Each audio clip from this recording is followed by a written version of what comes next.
Hello student. So let's continue with our light chapter.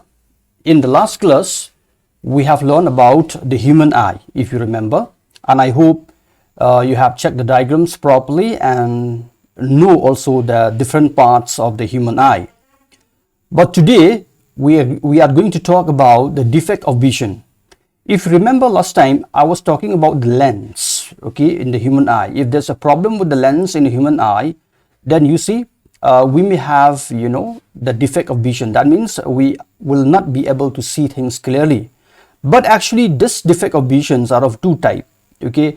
One is called myopia and another is called hypermetropia. Let's go and have a look on these two. So in the diagram that you will see here, you'll find that, okay, this what we call the yellow color, okay, is the light that comes, okay, from outside and enter into our eyes through the lens. But you see, you'll find that this light does not meet on the retina. So you have to remember that here in this part we have the retina, this part, okay.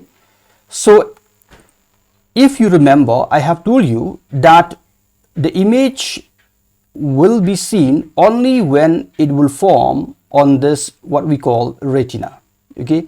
But in this case, you'll find that this light meet at this point. That means the image is formed before the retina. So this will create a defect of vision, and this kind of defect of vision is called myopia, or sometimes we call them as nearsightedness.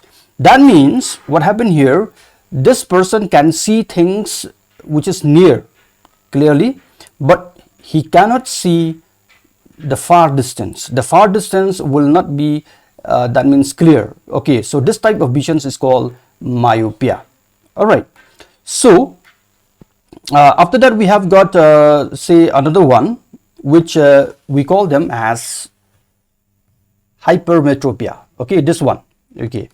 Now, let's have a look into this diagram. So the line that you see here, it's again the light that comes from outside, and after entering the lens, it is not meeting on the retina, but actually it is meeting outside the retina, maybe somewhere here.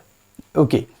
So this type of vision is called hypermetropia or long-sightedness. So this vision, this defect of vision, actually, what happened here, he can see long distance. Okay, but he cannot see which is nearby. Once again, I'll repeat, he can see the long distance, but he cannot see the nearby object. So this is called hypermetropia. And please don't get confused yourself with myopia and hypermetropia. Some students, they used to tend to confuse with these two. Myopia, he can see near but cannot see far. Hypermetropia, he can see far but he cannot see nearby. I hope this is also clear to you. Okay, so the next that we are going to discuss now is called the color blindness. In the color blindness, before we talk about this, again I'll show you this diagram of the human eye. If you remember, on the retina, okay, where the image is supposed to be formed here, I will tell you one more thing here. Actually, in the retina we have got two kind of cells, okay. One is called the cone cell, okay, cone cell, and another is called the rod cells. Okay, so this is, you have to know. One is called the cone cells and another is called the rod cells. Cone cells are the cell which is responsible for the color. That means if you are able to know the color, which is red, which is green, it is because of this cone cell.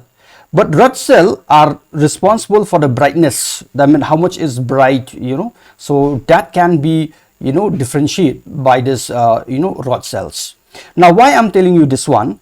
Because what happened here, in some people, this cone cell, okay, they are very less. Okay, in some people only, these cone cells are very less. So when they are very less, so what happened here? Okay, they will get, another kind of what we call the problem called color blindness. That means they cannot differentiate the color. Like, say, for example, in this diagram that I'll show you here, the above diagram, okay, which is green, yellow and red, okay, this is the normal color. Okay, this is the normal color.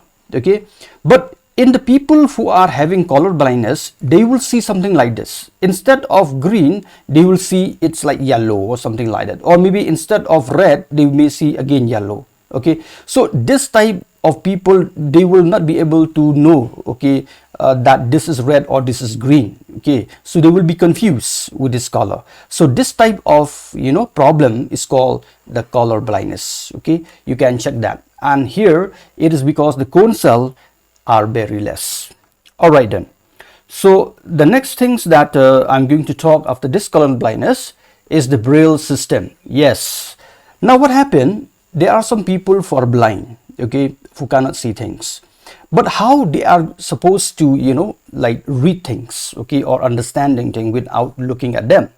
So there is one person called Louis Braille. Okay, this is one of the, you know, person who actually found this system. Okay, where the person who have got color blindness, simply by touching, you know, some kind of dots, okay, he will be able to differentiate, or he will be able to tell that this is A, this is B, or this is C. Because what happened here, he has made that system, okay, in which according to the number of dots, okay, the people will know, you know, the different letters of, you can say, of the alphabets. Okay, so this is one of the system which till now it's going on, okay, for the people having having you can say blindness, okay, who can see.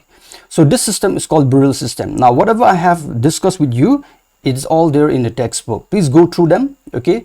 And maybe, okay, I think after this we are going to write something on, you know, on light chapters, some notes and all, which I will see that, okay, in the next class.